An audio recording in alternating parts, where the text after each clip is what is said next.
Namaskar, dear learners. Today I will be discussing the unit Theories of Punishment. Dear learners, this unit basically introduces to you the theories of punishment. After going through this unit, you will find the basic issues related to this unit. The issues are, or you will be able to describe the concept of crime and punishment. You'll be elaborate the deterrent theories of punishment, discuss the reformative theory of punishment, explain the retributive theory of punishment.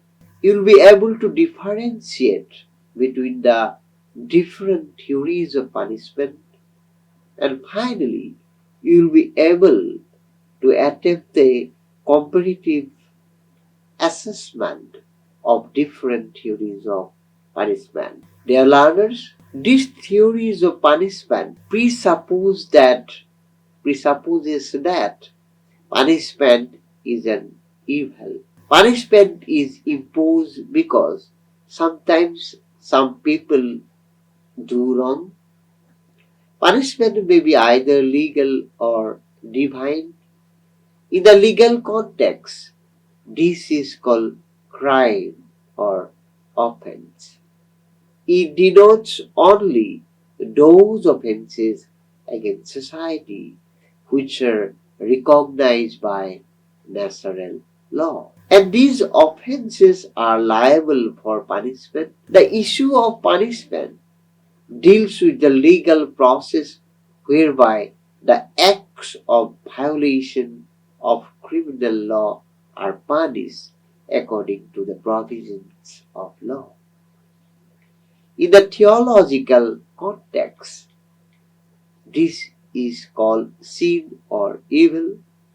A man is rewarded for his good deed. On the other hand, a man is punished for his evil deeds. If a man voluntarily violates a moral law, the authority of the moral law demands that he ought to be punished. This is the ethical justification of punishment. Justification of punishment can be derived from two approaches. The first one is teleological, and the second one is deontological approach. Dear learners, the teleological approach holds that only act or policy is judged by its consequences in terms of good produced by it. While deontological approach holds that an act is good or right irrespective of its consequences. From deontological approach, we can discuss the retributive theory. Again, from the teleological approach, we can describe the deterrent and reformative theory. Now, dear learners, what is meant by deontological approach? Deontological approach identifies an ultimate principle which is treated to be right. It is absolutely necessary to follow it irrespective of its consequences. On the other hand, dear learners, teleological approach identifies a worldly purpose which is treated to be good. Any act or policy is judged by its consequences in terms of the good produced by it. Now, dear learners, you have to know the notion of crime and punishment. What is crime? What is punishment? You have to know something about this. The term crime is commonly used as an offense against society which is recognized by the natural law. It is not the case that all moral offenses would be considered as crimes. As for instance, ingratitude is not a crime. Rather, it is considered as a sin because it cannot be punished by the natural law. On the other hand, stealing is a crime because it is punishable by the natural law. Therefore, it can be said that the term crime is used in a narrower sense. Punishment may imply a deliberate fault, disobedience of command, violation of law or norm, or any act universally regarded as wrong.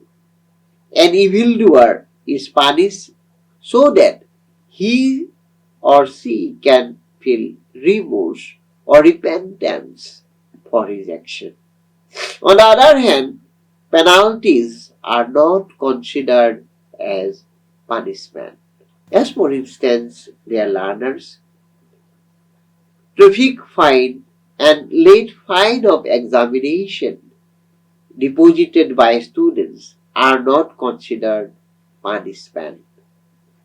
Reward and punishment are broadly used as a device or procedure in all societal functions for encouraging desirable behavior and discouraging undesirable behavior. These are the marks of social approval or disapproval. A crime ought to be punished. A man should be rewarded according to his deeds. Similarly, a man should be punished for his evil deeds. If a man voluntarily violates a moral law, the authority of the moral law demands that he ought to be punished. This is the ethical justification of punishment.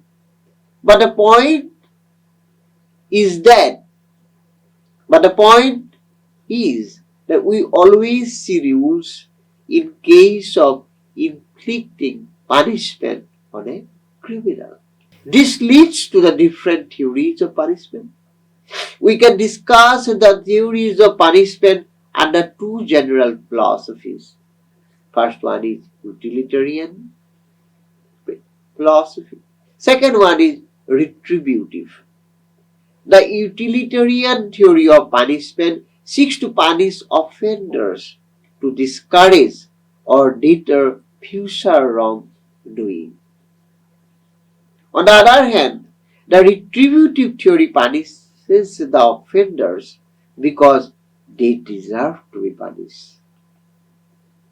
Now, dear learners, now we are going to discuss the theories of punishment. The three main theories have been put forward to justify punishment, and these are generally known as the preventive theory.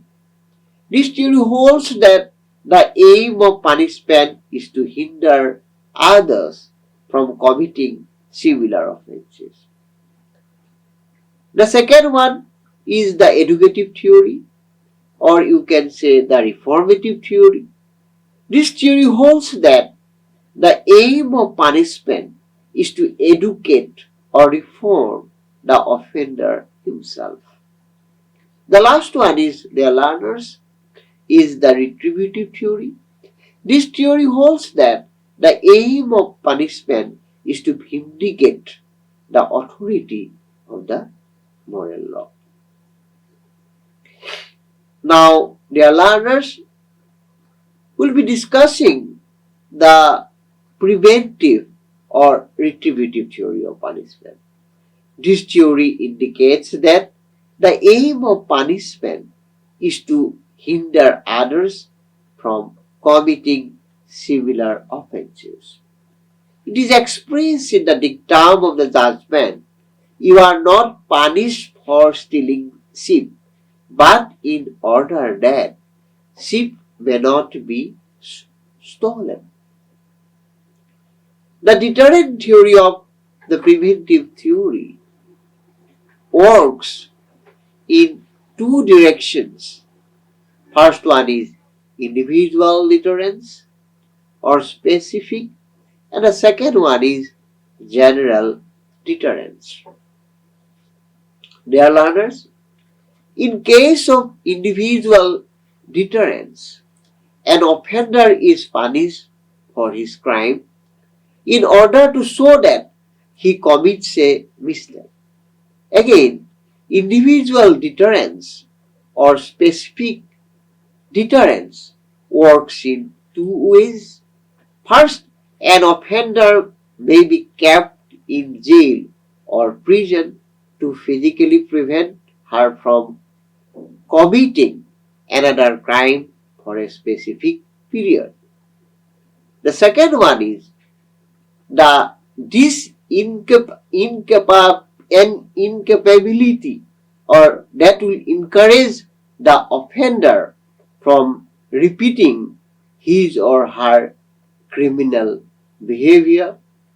On the other hand, in case of general deterrence, an offender is punished not for his reformation but for the benefit of others.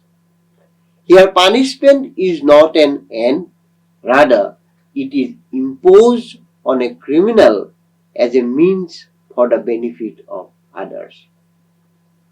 Therefore, general deterrence shows that punishment imposed on a criminal as an example so that others learn that committing crimes are always dangerous. Dear learners, this theory supports capital punishment or death penalty for the most dreaded criminals so that they cannot repeat the same type of crime.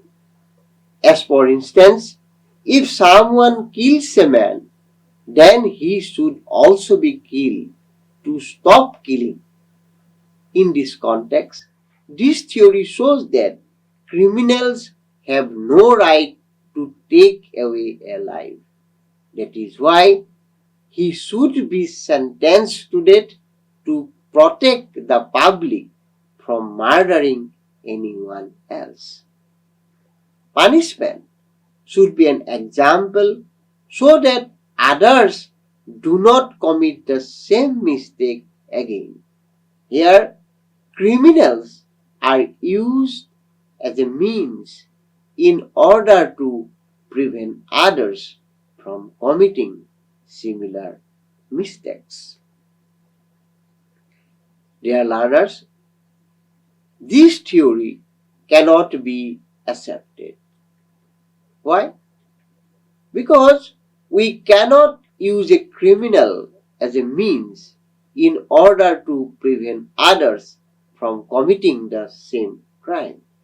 Because criminals are not things or objects that we can use for the benefit of others. Hence, punishment should be an end, not a means.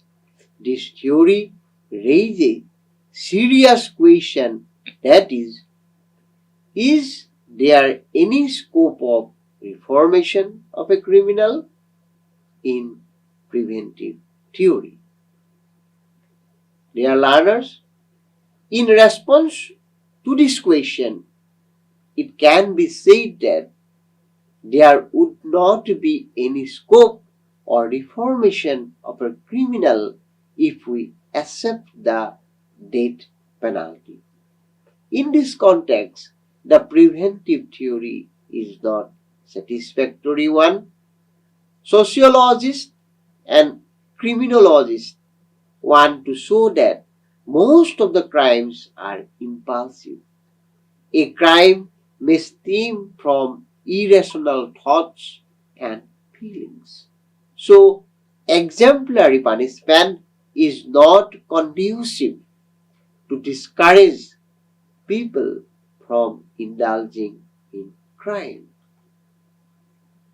In short, it can be opined that preventive theory or deterrent theory does not encourage for reformation of a criminal, so the very purpose of punishment imposed on a criminal is not entertained. Therefore, this theory is not applicable in a modern society as a satisfactory theory of punishment. Very good. Now, dear learners, now we will be discussing another type of or another theory of punishment, another type of punishment theory, that is the reformative theory of punishment. According to the supporters of the reformative theory, the aim of the punishment is to reform the criminal himself. In this theory, punishment is not imposed as a means for the benefit of others. Rather, punishment is given to educate or reform the offender himself. Here, the crime committed by the criminal is an end, not a means, as in the deterrent theory. This view is commonly accepted in the present time. Dear learners, this theory favors the humanitarian sentiments of the age. Therefore, punishment is imposed for the welfare of the criminal himself. Unlike the deterrent theory, the reformative theory does not treat the criminal of the offender as a thing or means for the benefit of others. Hence, punishment is inflicted or imposed on a criminal for his reformation only. This theory does not justify capital punishment because punishment is inflicted only to educate or reform the criminal himself. Punishment does not always make reform a criminal. On the other hand, kind treatment sometimes produce a better result than punishment. It may be more favorable to the reformation of the criminal. Forgiveness can change the nature of the criminal and give the scope of repentance and reformation to the criminal. It is clear that the reformative theory does not justify capital punishment. It supports reformation of the criminal only. Now, dear learners, the reformative theory is supported by physiologists, sociologists, and psychologists. Physiologists hold that crimes are due to physiological defect. Therefore, the criminal should not be punished. Rather, they should be treated in hospitals by psychologists or psychoanalysts. That is why, according to this theory, crime is not a deliberate act of violation on part of the criminal. It is only due to his mental instability. As for instance, we can mention kleptomania. In kleptomania, a criminal is compelled to steal. Therefore, criminal anthropologists hold that criminals should not be punished. Rather, they ought to be treated in hospitals or reformatories. But the problem is that all crimes are not due to insanity or physiological defect. There are some other crimes which deliberate violations of the moral law and should be punished because such crimes are not due to physiological defects. As for instance, we can think about corruption. It is evident that some businessmen indulge in adulteration of food, black marketing, etc. They deliberately violate certain moral laws, so they ought to be punished. Again, there are some crimes which are due to social inequalities. For instance, theft is a crime. The authority of the moral law demands that the person who is in their who is involved in theft should be punished. But if we investigate the case properly, we understand that the cause of theft is poverty. Therefore, criminal sociologists view that we cannot think of prevention of crime without improving social and economic condition of the common people.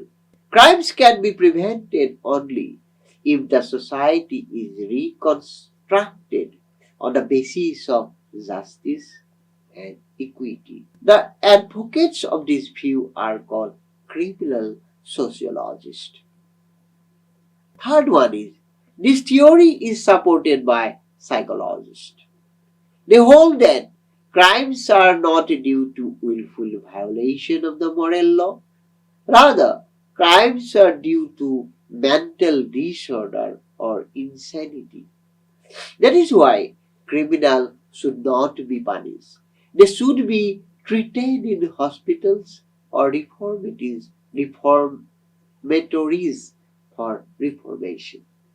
Freud, a famous psychologist, views that crimes are due to sex wishes or spite wishes, etc. Therefore, the treatment of the criminal should be educational or medical rather than punishment. But there are some crimes which are deliberate violation of the moral law committed by some people. Therefore, they should be punished. So punishment prevents others from committing similar crimes.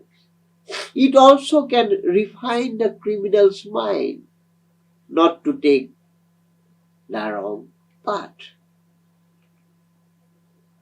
It is true that the reformative theory can work fruitfully in case of reformation of non-habitual offenders. But in some cases, it does not work so smoothly because a hardcore criminal cannot be reformed. If we accept it, then criminal will repeat the same type of offense. That is why instead of trying for the reformation of his criminal mind, he should be punished. Thus, it can be said that the reformative theory would be more effective if it is intended to supplement normal punishment rather than replace it altogether. Now, dear learners, we will be discussing the very important theory of punishment, that is the retributive theory of punishment. This theory holds that the evil consequences of a man's deed are not merely evil to others, but the evils in which he is himself involved. It implies that punishment is an end in itself, not a means to any end beyond itself. If a man commits a crime, the authority of the law demands that he ought to be punished. The main aim of the punishment is to safeguard the authority of the moral law. If a man commits a crime deliberately, the authority of the law demands that the man should be punished. Through the punishment of a criminal, the authority or the supremacy of the moral law is established. If the criminal is not punished by the authority of the moral laws, then it loses its dignity, majesty, and supremacy. Therefore, if a man consciously violates a moral law, he ought to be punished to vindicate the authority of the moral law. Again, this theory views that if a man takes the life of a man, justice demands that the criminal has no right to live. So he should be sentenced to death. But it can be viewed that this theory justifies capital punishment under exceptional circumstances. The supporters of this theory are Aristotle, Kant, Hegel, Bradley, Aristotle.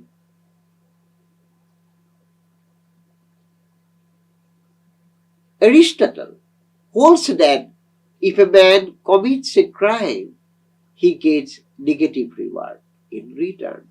He deserves to get negative reward because he has committed a crime or violates a moral law. Immanuel Kant points out that if a man voluntarily commits a crime, he should be punished. He should not be considered a means for the welfare of others. Rather, he should be considered an end unto himself. Therefore, Kant says that moral law is categorically imperative in the sense that moral laws are unconditional. In his Metaphysics of Morals, Kant observed, judicial punishment can never be inflicted simply and solely as a means to forward a good other than itself, whether of the criminal or of civil society. But it must at all times be inflicted on him for no other reason than because he has acted criminally. Can argued that a human being should always be treated as an end in itself and not a means to another's end.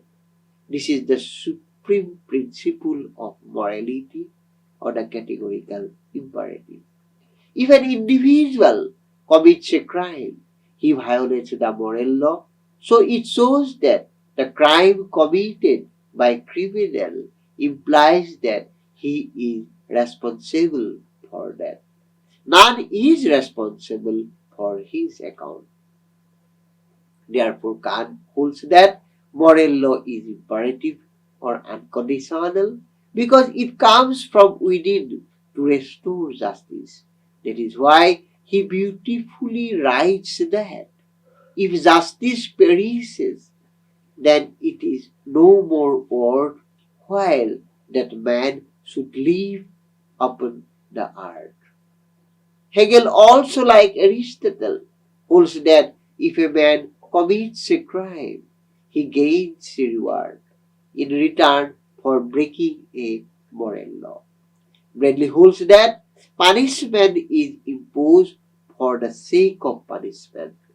Punishment is demanded by justice in order to safeguard the authority of the moral law. Emile Durkheim, a French sociologist, formulated social solidarity of punishment, which is similar to the retributive theory of punishment. His view is that crime is a violation of collective conscience, which consists of social values. He viewed that punishment is essentially a ceremonial reaffirmation of social values that are violated and challenged by the crime. In Durkheim's view, punishment of criminal is sometimes like the sacrifice of individuals for the common good. So Durkheim treats punishment as an end in itself, like the retributive theory. The retributive theory has two forms. The first one is rigorist and the second one is modified form of punishment. The rigorist theory holds that if the offense is severe, then the punishment should be severe. On the other hand, if the offense is light, the punishment should be light. If a person commits a murder, justice demands that the person should be sentenced to death. This form of punishment was found in the Old Testament of the Justice Christian Bible. When a man causes a disfigurement in his neighbor, it shall be done to him. Fracture for fracture, eye for eye, tooth for tooth. But a modified form of the retributive theory holds that punishment should be inflicted under some circumstance. The circumstances are the age of the criminal, his intention, provoking circumstances. They are taken into account when punishment is inflicted to a criminal. That is why the theory will say that if a person commits a murder, he should not be hanged without going through the circumstances under which he has committed the crime. According to some advocates of the retributive theory, men have free will and are capable of making rational decisions.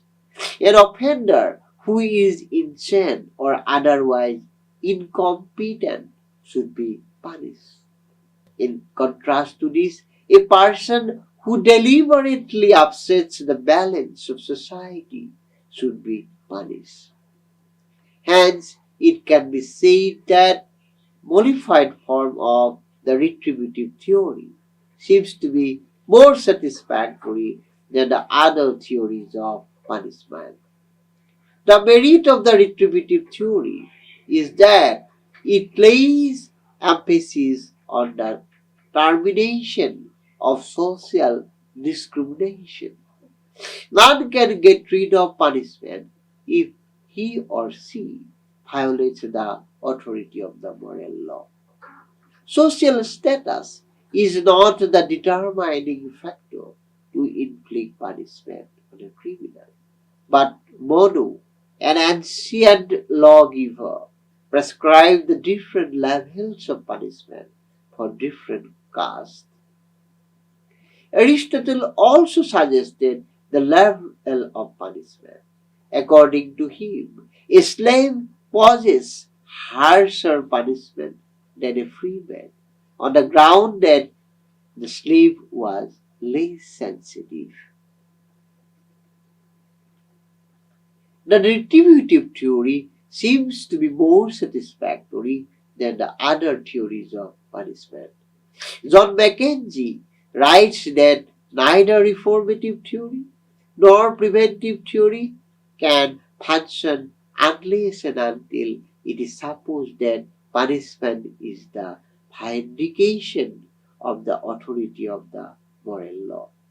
It shows that both the theories take the motto of the retributive theory, that is, punishment is given in order to safeguard the authority of the moral law.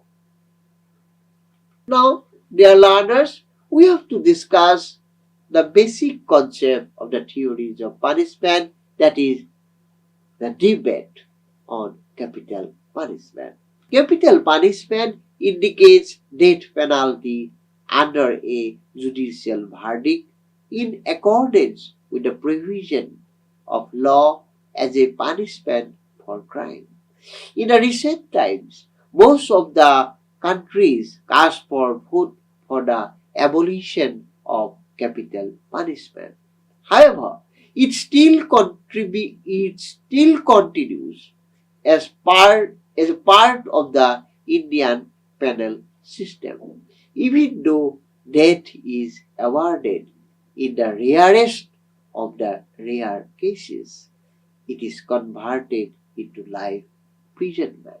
Death penalty seems to be rare in Indian penal system because most of the crimes are converted into life imprisonment.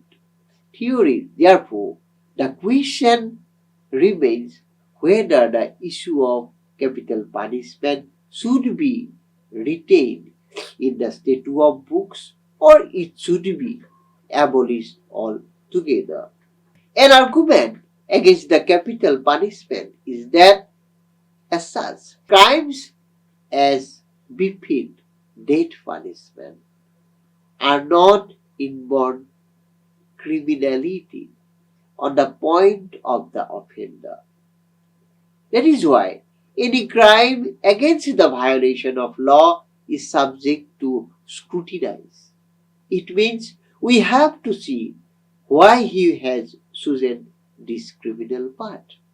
There may be some reasons like lack of education, proper guidance, and wholesome environment, etc.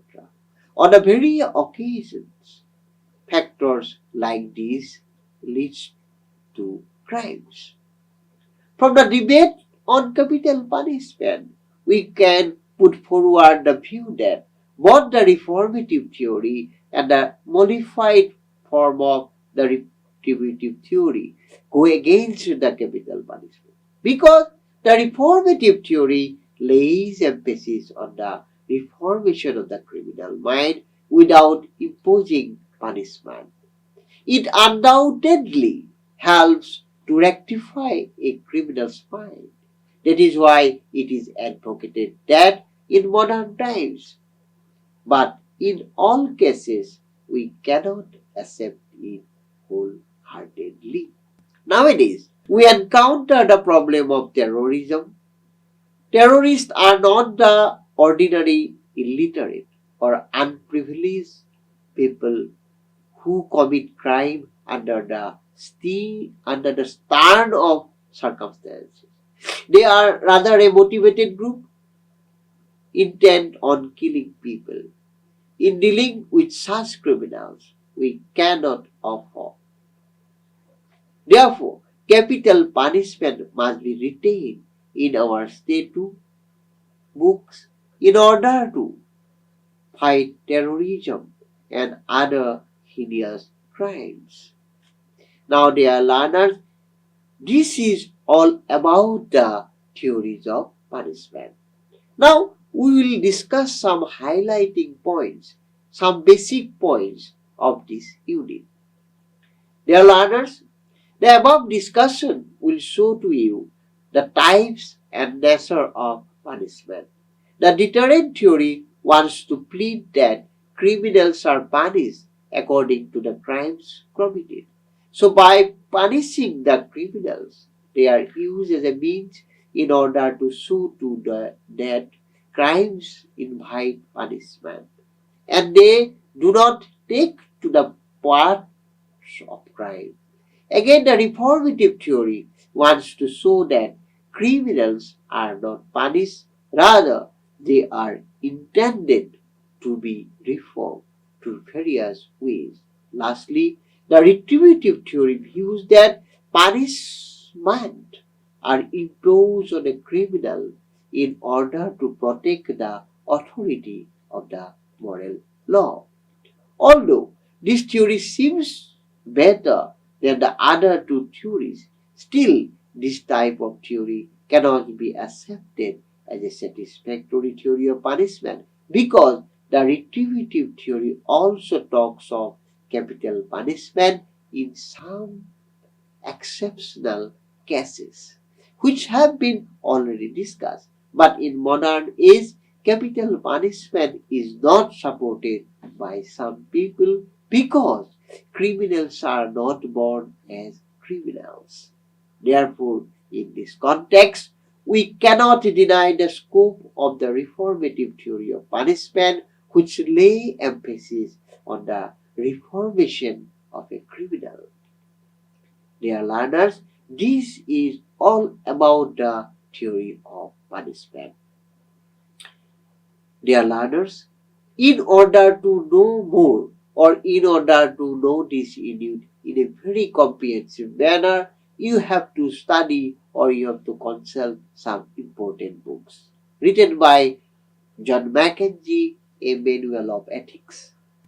Then R.N. Sharma's book, Introduction to Ethics, published by Surajit Publications, Delhi.